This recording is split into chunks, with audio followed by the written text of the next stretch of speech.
आदाब नाज़रीन, जी के यूट्यूब अपडेट में आपका खैर मकदम और मैं हूँ आपका मेज़बान मोहम्मद हनीफ। आज एक बार फिर से आपकी खिदमत में हाजिर हूँ। नाज़रीन, हम बेरोज़गारी की बात करें तो बेरोज़गारी को लेकर जो है दिन ब दिन जो है बढ़ती ही जा रही है। इसी तरह जो है आज हमारे साथ हैं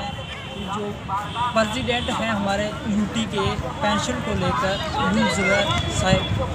सबसे पहले इस्तकबाल है हमारे चैनल। तो हम पेंशन की बात करें सर, पेंशन, ओल्ड पेंशन और न्यू पेंशन में आपको क्या? देखिए, सबसे पहले मैं आपका शुक्रिया अदा करता हूँ कि आपने हमें मौका दिया। मैं आपके माध्यम से ये बताना चाहता हूँ कि जो ओल्ड पेंशन थी ये पहले तो जम्मू कश्मीर के मुलाजमों को 2010 से पहले मिलती थी सभी को, और सेंटर में 2004 से पहले। लेकिन 2004 में जब सेंटर की सरकार ने, मरकज़ी सरकार ने जो है पेंशन को ख़त्म करके जो है NPS लागू कर दिया, तो उसके बाद आस्ता आस्ता बाकी स्टेट्स ने भी और जम्मू कश्मीर स्टेट ने भी इसको इम्प्लीमेंट किया 2010 में, और जो ओल्ड पेंशन है उसको ख़त्म किया। और ओल्ड पेंशन को ख़त्म करने के बाद आप ये देखेंगे कि जो ओल्ड पेंशन है ये खाली और खाली जो छोटे कर्मचारी या मतलब जो कर्मचारी लोग हैं उनके ऊपर लागू किया गया, उसको ख़त्म किया गया। लेकिन आप देखेंगे कि अभी भी जो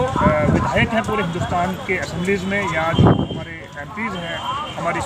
मरकज़ी सरकार में, वो आज भी जो है पेंशन की सारी जो फ़ायदे हैं उनको हासिल कर रहे हैं। तो हम ये समझ नहीं सकते रहे हैं कि जो एक विधान और एक इसकी बात करते हैं तो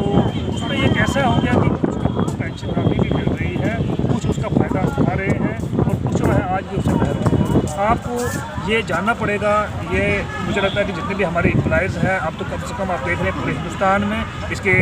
जो ओल्ड पेंशन है उसके हक़ में जो है आवाज़ बुलंद होने लगी है, और जो NPS है उसके ख़िलाफ़ एक पूरी जो है लहर जो है उठ चुकी है। क्योंकि इसमें आप देखेंगे कि जितने भी फ़ायदे थे ओल्ड पेंशन के, आप देखेंगे कि जितने भी बेरोज़गार नौजवान थे वो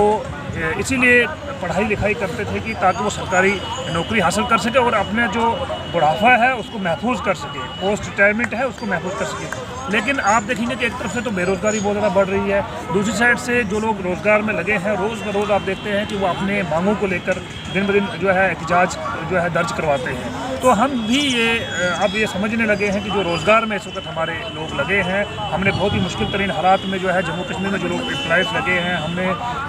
पहले जो है बहुत सारे कैजुअल लेबर्स में या कुछ दूसरे जो है महकमा ज़राअत, आप देख रहे हैं आजकल जो है एग्रीकल्चर या रहबर तालीम या और भी बहुत सारे डिपार्टमेंट्स में लोग जो है आर्जी तौर पर पहले जो है उनके अपॉइंटमेंट होती है, लेकिन बाद में जब वो रेगुलर होते हैं अपनी ज़िंदगी के वो कीमती जो समय है वो पहले ही सरकार को वो दे देते हैं, चाहे वो 50 रुपये लेते हैं दिन का, चाहे 100 रुपये लेते हैं। लेकिन अगर आखिरकार पहले भी उनके कहीं साल जो है वो ऐसे ज़ाया हो जाते हैं और एंड में आप जबकि आप देखेंगे रिटायरमेंट के समय उनकी जो ज़िंदगी है वो वहाँ पे भी जो है बिल्कुल जो है ज़ाया हो रही है। तो हम ये डिमांड करना चाहते हैं, ये बताना चाहते हैं कि डिफरेंस बिल्कुल इसमें यह है कि जो ओल्ड पेंशन में है उसमें आप देखेंगे कि ग्रेजुएटी है, फैमिली पेंशन है और उसके अलावा जो है उसमें GP कटता है, लेकिन जो NPS है इसमें ऐसा कुछ भी नहीं है। इसमें जो जितने भी NPS एम्प्लॉयज़ हैं आप ये देखिए कि 60 एंड 40 का जो रेशो बनाया हुआ है, इसमें आप मान के चले कि अभी आप देखेंगे कि इसका GP कटता है, इसके अलावा बहुत सारी चीज़ें, लेकिन NPS में ऐसा नहीं है। NPS में आपको खाली 40 और 60 का जो रेशो है इसमें आप देखेंगे कि जो सरकार आपको 2500 रुपये देती है,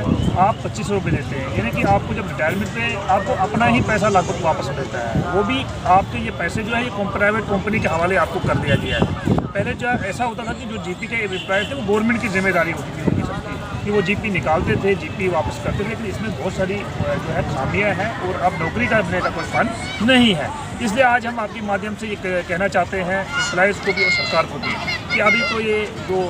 मुहिम है पूरे हिंदुस्तान में चल रही है और अब जम्मू कश्मीर में भी इसका आगाज़ हो चुका है। क्योंकि अगर विधायक पेंशन लेता है 2 दिन भी चाहे वो सरकार में रहे उसको पेंशन फुल मिलती है, उसको सारे बेनिफिट्स मिलते हैं क्योंकि वो सेवा करने आया होता है। अगर सेवा करने वाले लोग जो है वो खुद वॉलंटरी तौर पे सेवा करते हैं, उनको सारी चीज़ें खुराकें मिलती हैं। एक एम्प्लॉयज़ जो 60 साल तक सरकार में काम करते हैं और बुढ़ापे में उनको किसी भी तरह का कुछ फ़ायदा खासकर नहीं होता है। इसलिए हम ये डिमांड करते हैं हमारे यहाँ के जो लेफ्टिनेंट गवर्नर साहब हैं उनसे भी कि अगर युवा जो यहाँ के हैं, यहाँ के जो बेरोज़गारी है, जो लोग रोज़गार में आना चाहते हैं, तो कम से कम सरकार की तरफ से जो फ़ायदा NPS को है विधायकों को है वही फ़ायदा जो है बराबर का बराबर एम्प्लॉयज़ को मिलना चाहिए, ताकि वो अपने जीवन के जो है कीमती समय सरकार को देता है। इसके साथ में मैं ये कहूँगा कि अगर ये पेंशन न्यू पेंशन इतनी ही सही होती तो वो विधायक जिन्होंने ये कानून पास किया वो अपने ऊपर भी इसको लागू करते, लेकिन ऐसा नहीं है। क्योंकि कुछ तो खामियां हैं कि उस चीज़ को उन्होंने खुद को अलग रखा है और जो एम्प्लॉयज़ हैं उनको नॉन पेंशन में लाया गया है। तो मेरी जम्मू कश्मीर यूटी के तमाम NPS एम्प्लॉयज़ से रिक्वेस्ट रहेगी, ये गुजारिश रहेगी आपके माध्यम से कि वो